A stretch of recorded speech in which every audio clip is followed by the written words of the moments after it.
Government 1 महीने का notice निकाल रही है तो माँ बाप तक क्यों नहीं पहुंचाती? अगर हम माँ बाप तक उस नोटिस के बारे में इत्तला देते हैं तो उसको हमें कहा जाता है कि आप गैर कानूनी काम कर रहे हैं। तो भाई नोटिस, पब्लिक नोटिस का मतलब क्या? पटेल भाई की वाइफ का बयान सुना माशाल्लाह, वो भी इस मौजूद के फिक्रमंद है।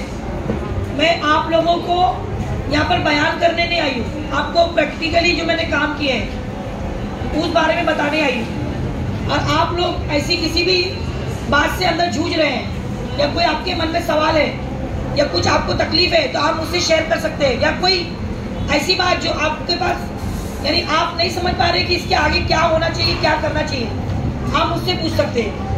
मेरा नंबर आप ले लीजिए और जब भी आपको जरूरत पड़े इस मामले में आप मुझे बताइए। अब मैं आपको बताती हूँ कि इस बारे में हम लड़कियों को किस तरह बचाते हैं। वो लड़कियाँ जब हमने काम ये शुरू किया उस वक्त हमने लास्ट यानी लोग बेसिक चीज़ों से शुरू करते हैं, हमने लास्ट ए से नहीं, हमने जेड से शुरू किया। हम उन लड़कियों पे काम करते हैं जो बच्चियां मुर्तद हो गई, यानी उन्होंने एक कदम उठा लिया, उनका दूसरा कदम उठाना और उनका गिरना, यानी रजिस्टर्ड मैरिज।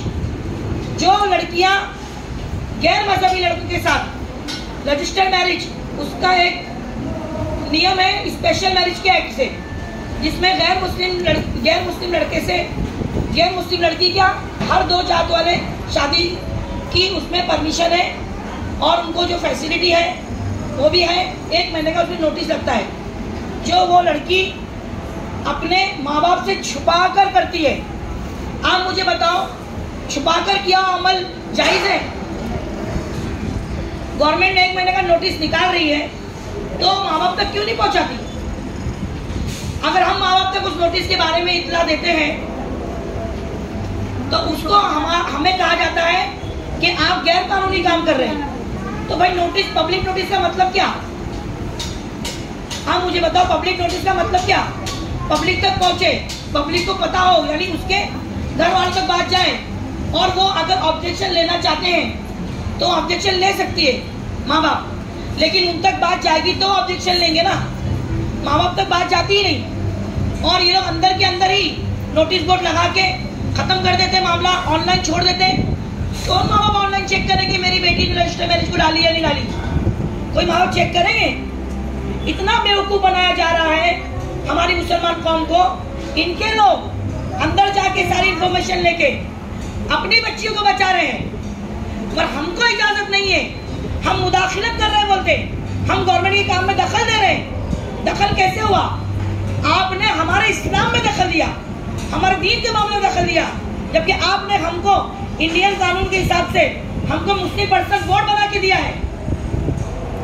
मुस्लिम पर्सनल वोट के एक्ट के हिसाब से हमारे में निकाह होता है और निकाह ऐलानिया होता है, निकाह छुपा कर नहीं होता। और निकाह में गवाह होते हैं, सिर्फ लड़के के नहीं लड़की के भी होते हैं। और निकाह में बाप का होना बहुत जरूरी है। ये सारी चीजें उस रजिस्टर्ड मैरिज में है नहीं है। तो उस रजिस्टर्ड मैरिज के बारे में माँ बाप तक हम बताते हैं, फिर वो माँ बाप अपनी बच्ची को गैरत ललकारते, ममता का वास्ता देते, हाथ पैर जोड़ते, यहाँ तक के पैर भी पकड़ लेते, पैर पकड़ते हैं माँ बाप अपनी बच्चियों के। कितनी बच्चियां गैरतमंद, माँ बाप का खून, अच्छी फितरत, अच्छी तालीम, अच्छी तरबियत बैठ गई, अल्लाह उनको मौका देता है, वो पीछे हो जाती है, उस शादी को कैंसिल कर देती है उस महीने के अंदर। हमारे पास इतना कम वक्त होता है जिसमें हमको बच्ची को समझाना, माँ बाप को बताना, सारे प्रोसीजर करना। हम खाली इतना देखे ना कि आपकी बच्ची ने रजिस्टर मैरिज को डाला, आप देख लो, नहीं। हम आगे का पूरा प्रोसीजर अपने काबिलियत पर जो अल्लाह ने हमें बख्शी है, अपनी मालूमात पर और अपने पैसों पर करते हैं। तो इसमें नाजायज करार देने वाले जो संगी लोग हैं, जो संगठन वाले हैं, वो इतना मेरे पीछे पड़े हैं कि गूगल पर, ट्विटर पर, इंस्टाग्राम पर, हर जगह पे मुझे इन लोगों ने इस्लामिस्ट बिगॉट बना के रखा है, इस्लामिक कट्टर। और इन्होंने मेरा इस तरह से, आप गूगल पे चेक कर सकते हो, शबीना अली कुरैशी डालेंगे आपको आएगा। कल मेरा अकाउंट इन लोगों ने होल्ड पे डाल दिया, मुझे बता रहे कि मैं ISI की नुमाइंदा हूँ। इसने मेरा अकाउंट जो है इंडिया से बैंड कर दिया, पूरी कंट्री में चालू है। तो दूसरा बंदा उसको लिखता है कोई फायदा नहीं अभी इसके खिलाफ करके, ये बहुत आगे। अस्सलाम वालेकुम। अभी मौलाना का बयान ख़त्म हुआ, दूसरे मौलाना का चालू है और माशाल्लाह से अभी खाने वाने का इंतज़ाम चालू है। इसके बाद मेरा बयान चालू होगा। दुआ कीजिए अल्लाह मेरी बात पहुँचाने में मेरी मदद करे यहाँ पर इंशाअल्लाह।